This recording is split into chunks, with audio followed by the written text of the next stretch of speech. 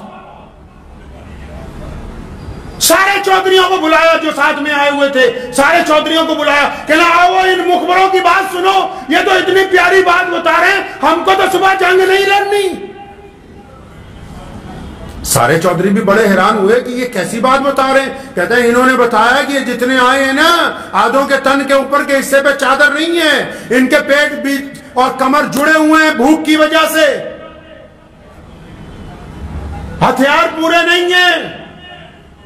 اپنے سارے جرنیلوں کو بلا کے ابو جہل نے حکم جاری کیا، کہنے لگا صبح جنگ نہیں ہوگی، سارے اونٹ تیار کرو، بہترین رسیاں منگواؤ، ہم ان سب کو اونٹوں پر باندھیں گے اور مکہ لے کے جائیں گے اور پھر بیت اللہ کی دیواروں سے باندھ کے ان کو وہاں سزا دیں گے تاکہ دنیا دیکھے کہ یہ ہیں وہ محمد رسول اللہ کے دیوانے جو نیا دین بنانے چلے تھے، لوگ ان کو دیکھیں گے عبرت کے ساتھ۔ کہتا ہے صبح تو ان کو باندھ کے نا اونٹوں پر مکے لے کے چلنا ہے، ان میں تو لڑنے کی طاقت ہی نہیں ہے۔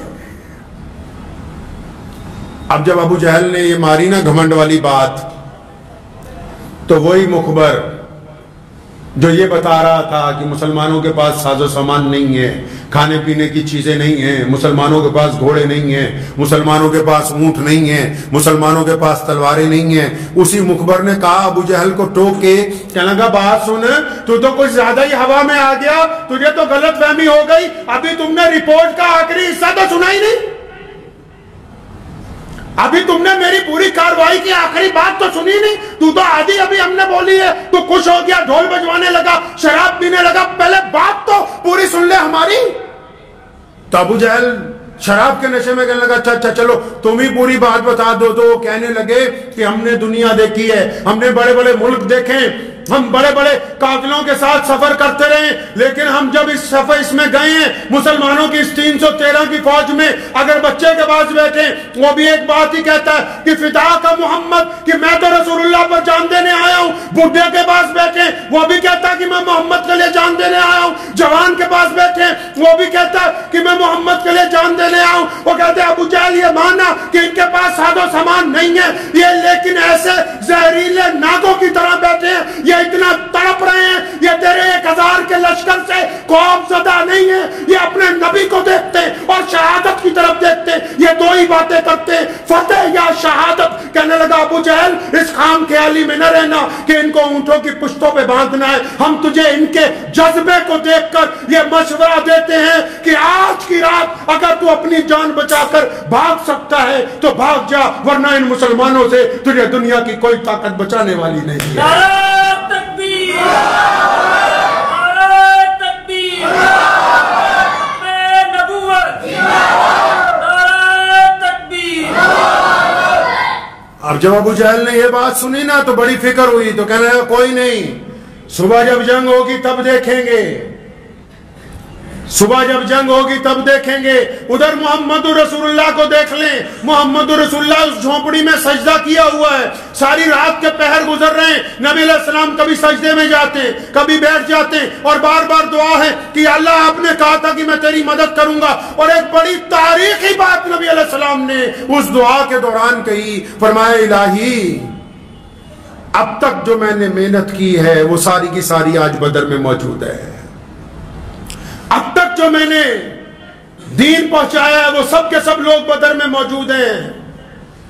نبی علیہ السلام نے دعا میں یہ بات کہی کہ یا اللہ یہ کل 313 مسلمان ہیں اس روئے زمین کے اوپر، کل 313، یا اللہ یہ 313 تیرے نام پر بدر میں لے کے آ گیا، سامنے 1000 سے زیادہ کا چاق و چوبند لشکر ہے اور سب کے پاس اسلحہ ہے، ہمارے پاس صرف 8 تلواریں ہیں، لیکن یا اللہ ان 313 کو لے آیا ہوں، آج اگر یہ 313 ہلاک ہو گئے، آج اگر یہ 313 باقی نہ رہے تو مولا کریم قیامت تک تیرا نام لینے والا بھی زمین پر کوئی نہیں ہوگا۔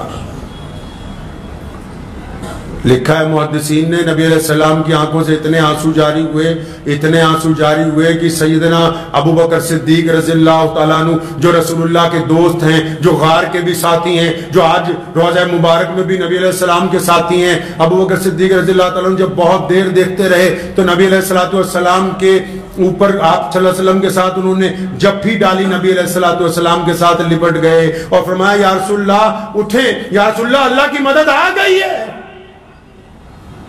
اللہ کی مدد آ گئی۔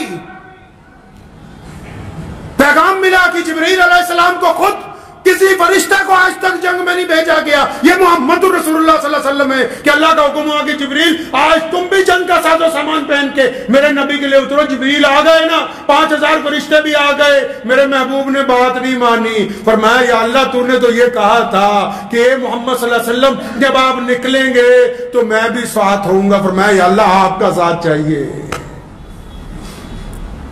انی معاکم۔ اللہ نے پھر کہا کہ میرے محبوب آپ غم نہ کریں، اب میں بھی آپ کے ساتھ ہوں۔ اور پھر جب اللہ کسی کے ساتھ ہو جائے، جب خدا کسی کی مدد کرنے پر آ جائے، جب رب العالمین کسی کی مدد کے لیے آ جائے، کائنات نے جس کو ایشور کا نام دیا، جس کو پنجابی میں مکال پرک کہتے ہیں، جب خدا خود کسی کی مدد کے لیے راضی آ جائے تو پھر سامنے جتنی سے مرضی بڑی طاقتور فوج آ جائے۔ پیارے نبی حضرت محمد رسول اللہ کہ صلی اللہ علیہ وسلم نے جب صبح کو صفیں باندھی، دشمن ڈھول بجا رہا ہے، چیخ رہے ہیں، چنگھاڑ رہے ہیں، ادھر نماز کے ساتھ مدد مانگی، قرآن پاک کی تلاوت کے ساتھ مدد مانگی، ادھر رمضان المبارک میں اللہ تبارک و تعالیٰ کو کی گئی دعاؤں کے ساتھ مدد مانگی۔ جب صفیں بند گئی نا تو سیدنا عبد الرحمن بن عوف رضی اللہ تعالیٰ عنہ فرماتے ہیں کہ نبی علیہ السلام نے مجھے بلایا، فرمایا عبد الرحمن یہ 2 بچے ہیں، معاذ اور موس، یہ ذرا چھوٹے ہیں، ایک کی عمر 13 سال ہے، 13-14 سال ہے، دوسرا 15-16 سال کا ہے، فرمایا یہ آ تو گئے ہیں ضد کر کے میدان میں، آ گئے ہیں لیکن ہیں تو یہ بچے ہی نا، اچھا ایسے موقع پر جب 313 کو تو مدد چاہیے، لوگ چاہیں گے، اسلحہ چاہیے، تو 2-3 دن پہلے ایک صحابی حضرت حذیفہ بن یمان رضی اللہ تعالیٰ کہیں سے آ رہے تھے، انہیں راستے میں ابو جہل اور اس کے ساتھی مل گئے، وہ باہر سفر سے آ رہے تھے، انہیں علم نہیں تھا بھی حالات اس وقت کیا ہیں، مدینے کو جا رہے ہیں، تو انہوں نے راستے میں کفار نے روک لیا، کہاں جا رہے ہو؟ فرمایا مدینہ منورہ جا رہے ہیں۔ کہنے لگا اچھا تم ہمارے خلاف لڑنے تو نہیں جا رہے؟ مشرکین نے انہیں کہا ہمارے خلاف لڑنے تو نہیں جا رہے؟ فرمایا نہیں ہم تمہارے خلاف لڑنے تو نہیں جا رہے۔ اچھا وعدہ کرو کہ ہمارے خلاف لڑو گے تو نہیں؟ کہ بھائی ہم کوئی لڑائی کی بات ہی نہیں ہے، چاہے تم وعدہ لے لو۔ اب جب یہ بدر میں پہنچے تو پتہ لگا جنگ تیار ہے، 313 صحابی صرف، جس میں بچے بھی ہیں بوڑھے بھی ہیں۔ اب یہ دونوں نبی علیہ السلام کے پاس پہنچے، یا رسول اللہ وہ تو ہمیں راستے میں کفار نے روک لیا تھا، راستے میں کسی منزل کے اوپر، وہ ہم سے انہوں نے چال بازی کے ساتھ وعدہ لے لیا، ہمارے لیے کیا حکم ہے؟ فرمایا جب تم نے وعدہ کر لیا تو اب تم اس جنگ میں ان کے خلاف مت لڑنا۔ ارے ایسی جنگ جس میں ایک ایک تنکے کی ضرورت ہو۔ صحابہ نے کہا یا رسول اللہ وہ کفر والے ہیں، وہ غیر مسلم ہیں جن کے ساتھ وعدہ کیا ہے۔ فرمایا پھر کیا ہوا؟ وہ غیر مسلم ہیں جن سے وعدہ کیا ہے، جس نے وعدہ کیا ہے وہ تو کلمہ لا الہ الا اللہ محمد رسول اللہ بننے والا ہے، وعدہ کرنے والا تو کلمے والا ہے۔ اب یہ دونوں بچے جو حضرت عبد الرحمن بن عوف کے ذمہ لگا دیے کہ ان دونوں بچوں کا دھیان رکھنا، بھائی کیا کرنا ہے کہ ان کو بچا کے رکھنا ہے، کوئی ان کو مار نہ دے۔ اب یہ ایک بچہ دائیں کھڑا ہے، ایک بچہ بائیں کھڑا ہے۔ اب دونوں بچوں کو عبد الرحمن بن عوف رضی اللہ عنہ فرماتے کہ میں نے یہ سوچا کاش میرے دائیں بائیں دو جنگجو جوان ہوتے اور پھر میں بھی جوہر دکھاتا، میں بھی ان کو بتاتا کفار مکہ کو کہ کس طرح تم نے ہم پہ ظلم کیے، آج حساب کا دن ہے۔ تو فرماتے ہیں کہ اتنی دیر میں ادھر سے معاذ نے ادھر نے معوذ نے دونوں نے اپنی گردن آگے نکالی اور آنکھوں ہی آنکھوں میں کوئی مشورہ کیا، آنکھوں ہی آنکھوں میں مشورہ کیا۔ مشورہ کر کے دونوں ایک ساتھ پوچھتے ہیں چچا وہ ابو جہل کون ہے ان میں سامنے جو دشمن کرے؟ ہم نے سنا وہ ہمارے پیارے نبی حضرت محمد رسول اللہ صلی اللہ علیہ وسلم کے خلاف بری باتیں کرتا ہے مکے میں بیٹھ کے، تو چچا یہ جو سامنے دشمن نظر آتے ہیں ان میں ابو جہل کون سا ہے؟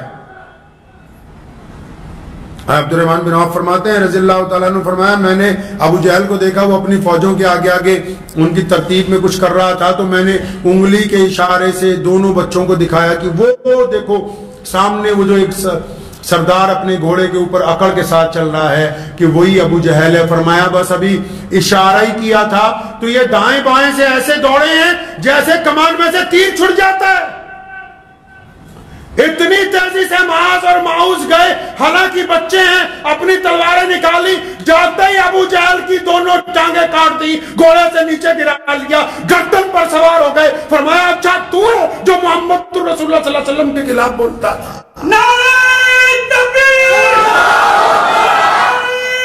تکبیر،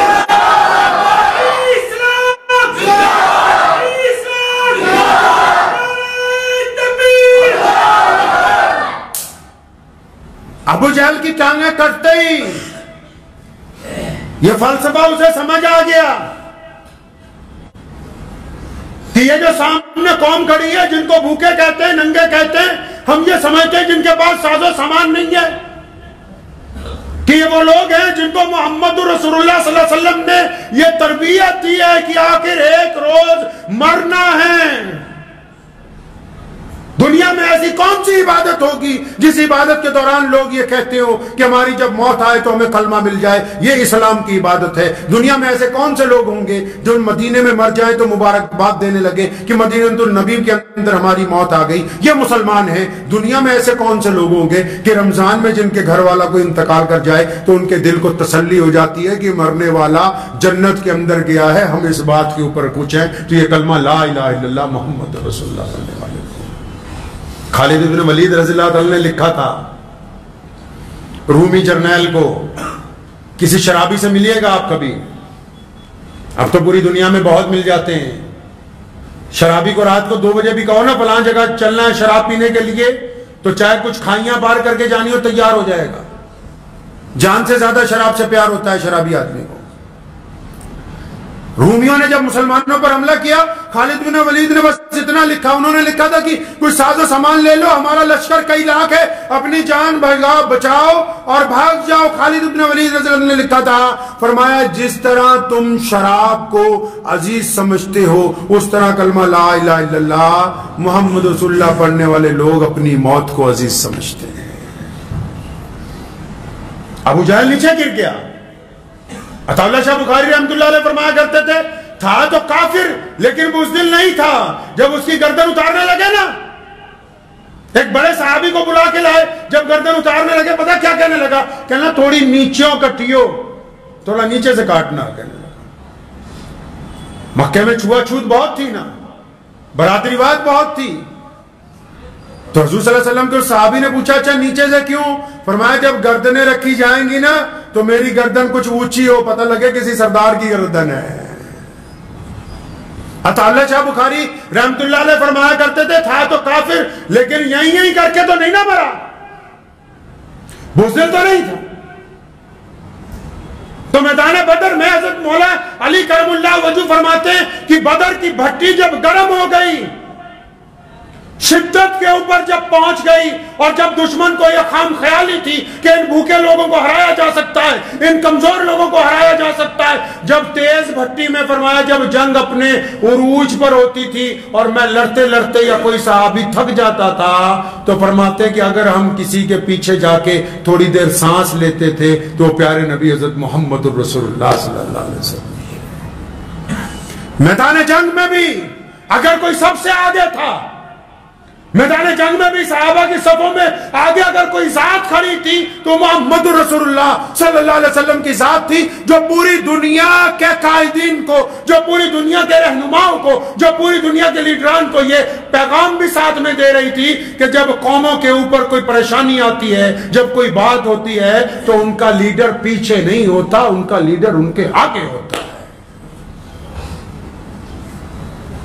اللہ تبارک و تعالیٰ نے اس جنگ میں فتح عطا فرمائی، عتبہ بھی مارا گیا، ولید بھی مارا گیا، ابو جہل بھی ختم ہوا، بڑے بڑے مکہ کے چودھری جو کہتے تھے بس مسلمانوں کو ختم کرنا ہے۔ اب جب جنگ ختم ہو گئی، جنگ جیت لی، قیدی بھی بنا دیے گئے، قربان جائیں محمد رسول اللہ صلی اللہ علیہ وسلم پر۔ کیا بات فرمائی؟ صحابہ نے کیا کہا؟ صحابہ نے کیا کہا؟ نبی علیہ الصلوۃ والسلام نے کیا فرمایا؟ ہم لوگ کوئی بڑا کام کر لیتے ہیں کیا کہتے ہیں؟ ہمارے دائی حضرت مولانا مفتی کلیم صدیقی صاحب مدث علیہ، اللہ تبارک و تعالیٰ نے ان کی رہائی کے حکم فرما دیے، ہائی کورٹ سے حکم جاری ہو گیا اللہ کے فضل کے ساتھ، تو بہت سارے لوگ انگلی کٹوا کے شہیدوں میں نام آنے لگا کہ جی ہماری جماعت نے یہ کر دیا، فلاں نے یہ کر دیا۔ جو ان کے مخلص وکلا لگے ہوئے ہیں ان کی تو محنت ہے ہی، لیکن اور بہت سارے لوگ کہنے دعوے کرنے لگے جی ہم نے یہ کر دیا، ہم نے وہ کر دیا۔ اور محمد رسول اللہ نے کون سی جنگ جیتی ہے جی؟ محمد رسول اللہ نے کون سی جنگ جیتی ہے؟ جنگیں ہونا بڑی بات نہیں ہے، جنگ میں جیت جانا ہار جانا بڑی بات نہیں ہے، لیکن رسول اللہ نے جو جنگ جیتی، رسول اللہ نے بدر میں جو جنگ لی تھی، فرمایا نا دعا میں کہ اللہ اگر یہ ختم ہو گئے تو اب قیامت تک کوئی نہیں۔ پتہ یہ لگا محمد رسول اللہ نے جو جنگ جیتی ہے وہ قیامت تک کے انسانوں کی جنگ جیتی ہے۔ محمد رسول اللہ نے جو فتح حاصل کی ہے اس نے اسلام کے مقدر میں فتح کو قیامت تک کے لیے رقم کر دیا گیا۔ جو رسول اللہ نے فتح حاصل کی یہ قیامت تک کی فتح تھی، یہ معمولی فتح نہیں ہے، یہ ایسی فتح تھی کہ جس فتح کے بعد کائنات میں عرش پر لکھ دیا گیا کہ فتح اسلام کا مقدر ہے۔ اب علامہ اقبال نے مشورہ نہیں دیا مسلمانوں کو، مشورہ دیا نا مسلمانوں کو، فرمایا فضائے بدر پیدا کر، فرشتے تیری نصرت کو اتر سکتے ہیں گردوں سے، قطار اندر قطار اب بھی۔ فضائے بدر کیا ہے؟ فضائے بدر میں اتفاق ہے، فضائے بدر میں حلال روزی ہے، فضائے بدر میں جذبہ ہے، فضائے بدر میں آپس میں محبتیں ہیں، فضائے بدر میں اونچ نیچ نہیں ہے، فضائے بدر میں کندھے سے کندھا جڑا ہوا ہے، فضائے بدر میں محمد رسول اللہ کی اطاعت ہے، فضائے بدر میں اللہ پر توکل ہے۔ اگر بدر کی فضا پیدا ہوگی تو اللہ تبارک و تعالیٰ نصرت عطا فرمائیں گے. اگر فضا ہی نہیں ہے تو نبی علیہ الصلوۃ والسلام نے کیا کہا جی جب اللہ نے فتح دے دی؟ اللہ نے جب فتح دے دی کیا کہہ دیا نبی علیہ السلام نے؟ آج کل جو لوگ ہیں وہ کیا کہتے ہیں؟ پلاننگ بہت اچھی تھی جی, ہم نے کام ہی بہت اچھا کیا, سیٹنگ بڑی بڑھیا تھی. یہ جنگ تو چھوڑو, یہ بریانی کھا لینا تو بعد میں اسی کی تعریفیں کرتے رہتے ہیں.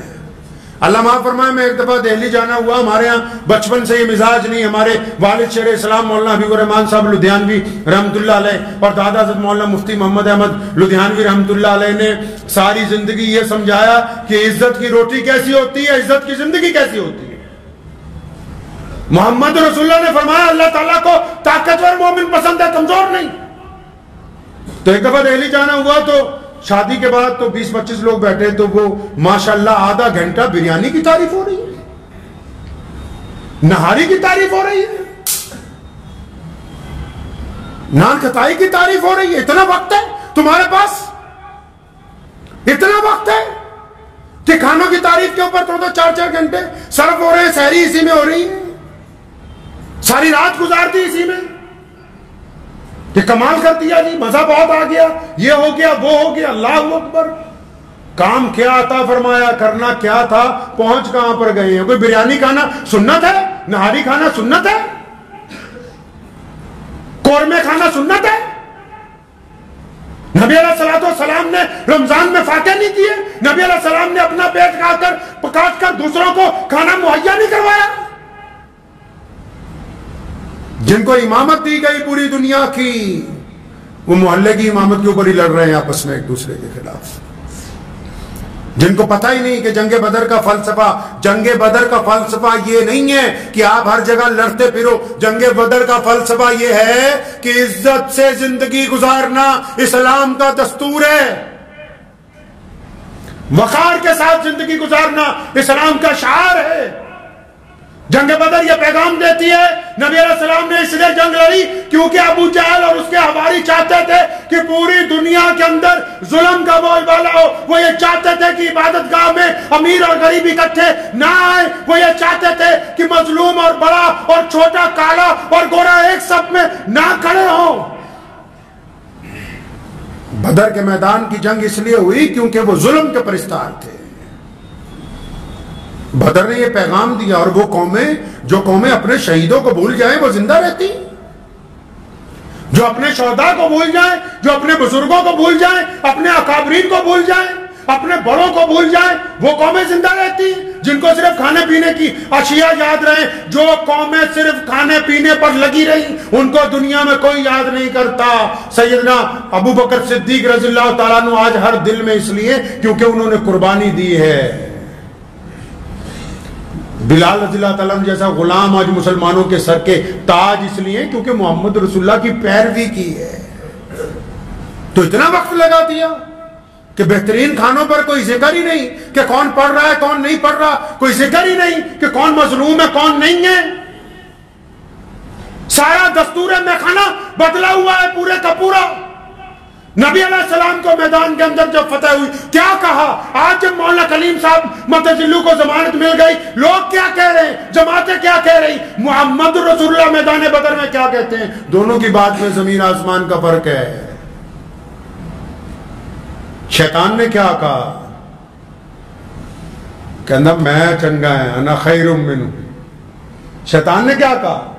اللہ نے فرمایا نا سجدہ کر, فرمایا نہیں یا اللہ میں ہم کیا کہتے ہیں, ہماری پلاننگ بہت اچھی تھی جی, ہمارا کام بڑا اچھا تھا. نبی علیہ السلام نے کیا فرمایا جب بدر میں فتح اللہ نے دے دی, جب اللہ تعالیٰ نے فتح عطا فرما دی تو پیارے نبی حضرت محمد رسول اللہ صلی اللہ علیہ وسلم سجدے میں جھک گئے. صحابہ کرام نے سجدہ شکر ادا کیا اور ایک ہی بات رسول اللہ نے کہی, وہی صحابہ نے کہی, فرمایا ہمارے رب نے ہم کو فتح عطا فرمائی ہے, ہمارے رب کی مدد سے ہم ان کے اوپر غالب آ گئے ہیں. اگر ہمارے اللہ کی مدد ہمارے ساتھ نہیں ہوتی تو دنیا کی کوئی طاقت ہمیں فتح نہیں دے سکتی تھی.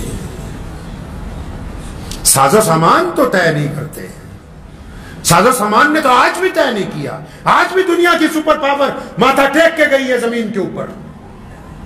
ساز و سامان نہیں طے کرتے کہ کس کو عزت ملے گی؟ بندے کا اپنے رب کے ساتھ تعلق طے کرتا ہے، تعلق طے کرتا ہے، لوگوں کی دعائیں طے کرتی ہیں۔ سلطان صلاح الدین ایوبی رحمۃ اللہ علیہ نے جب بیت المقدس کو فتح کر لیا نا، تو فرانس کے بادشاہ نے کئی لاکھ کا لشکر جمع کیا تھا، کس لیے کہ فوراً بیت المقدس پہ واپس قبضہ کر رہا ہے۔ اور سلطان کو جب پتہ لگا، لگاتار 20 سال سے جنگ لڑ رہا تھا، بڑا پریشان ہوا۔ کچھ اللہ والے بھی موجود تھے، ساری رات خیمے میں سنت سے، نبی علیہ السلام کی سنت کے مطابق، اقرا ایک شہر ہے فلسطین کے پاس، ساحل سمندر کے پاس، ساری رات دعائیں کرتا رہا، روتا رہا کہ اللہ تیری مدد چاہیے۔ تو صبح کو جب فجر کی نماز پڑھی، کچھ اللہ والے ملے، فرمایا وہ اتنا بڑا لشکر آ رہا ہے، ہم 20 سال سے جنگ میں ہیں، اس وقت میں نے فوجیوں کو چھٹی پر بھی بھیج دیا، اتنا بڑا لشکر آ رہا ہے۔ اور اللہ والوں نے کندھے پہ ہاتھ رکھ کے کہا کہ صلاح الدین وہ لشکر تو ڈوب گیا، لشکر ڈوب گیا انگریزوں کا۔ کہ حضرت کیا بات کرتے ہو؟ فرمایا تو ساری رات خیمے میں آنسو نہیں بہاتا رہا؟ فرمایا ہاں میں اپنے رب کے آگے مناجات کرتا رہا ہوں، اپنے رب کے آگے روتا رہا ہوں۔ فرمایا ہاں وہ میں نے دیکھا، تیرے آنسوؤں کے اندر وہ لشکر ڈوب گیا۔ اتنی دیر میں ساحل سمندر سے ایک کشتی لگتی ہے، اس میں سے مخبر اترتے ہیں اور آتے ہی سلطان کو سلام کر کے کہتے ہیں سلطان مبارک ہو، وہ جو لشکر تمہاری طرف بڑھ رہا تھا، رات سمندر میں طوفان برپا ہوا، وہ تمام جہاز آپس میں ٹکراتے رہے اور اس حد تک ٹکرائے ہیں کہ پورے کا پورا انگلستان کا لشکر اس سمندر کی تہ میں اتر گیا، اب تیرے خلاف یہاں آنے والا کوئی نہیں ہے۔ پلاننگ کسی کی نہیں چلتی، یاد رکھو۔ اسلام دشمن طاقتوں کو بھی کہتا ہوں، اسلام کی تاریخ پڑھیں، محمد رسول اللہ کے ساتھ 313 تھے اور وہ 313 نے بدر میں فتح حاصل کی، تب یہ مسجد بنی ہے۔ اگر ہم بدر کا میدان نہ جیتتے تو آج ہم کلمہ لا الہ الا اللہ محمد رسول اللہ پڑھنے والے نہ ہوتے۔ اگر ہم نے بدر نہ جیتا ہوتا تو بیت اللہ میں نماز نہیں ہوتی، اگر ہم نے بدر نہ جیتا ہوتا تو طواف نہیں ہوتا، اگر بدر نہ ہوتا تو پھر کچھ نہیں ہوتا، کیونکہ محمد رسول اللہ نے بدر کا میدان جیتا۔ اس لیے جہاں سے سورج نکلتا ہے اور پھر جہاں پر ڈوبتا ہے سارا دن اللہ اکبر کی اذانیں ہوتی، کیونکہ محمد رسول اللہ نے میدان بدر میں فتح حاصل کی۔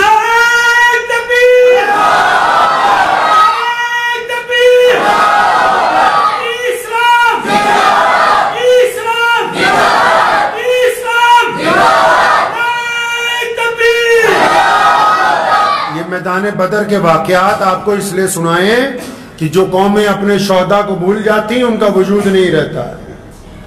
بدر کے شہداء اسلام کی عمارت کی بنیاد کی اینٹیں ہیں، میدان بدر کے شہداء اسلام کی عمارت کی بنیاد کی اینٹیں۔ اللہ تبارک و تعالیٰ نے عزت عطا فرمائی ہے، اور کبھی ذہن میں نہ یہ بات رکھنا، آج بھی بہت ساری جگہ فسادات ہو جاتے ہیں، بہت سارے لوگ اکٹھے ہو جاتے ہیں، جو لوگ زیادہ تعداد میں اکٹھے ہوتے ہیں وہ سمجھتے ہیں کہ ہم نے فتح حاصل کر لی۔ کوئی تعداد کسی پر فتح حاصل نہیں کر سکتی، کوئی تعداد کسی پر فتح حاصل۔ بس یہ ہے کہ ہم سچے سچے صاف ستھرے مسلمان بننے کی کوشش کریں، انشاءاللہ تعالی بنیں گے انشاءاللہ۔ رمضان میں روزے بھی رکھیں، اپنے معاملات بھی کریں۔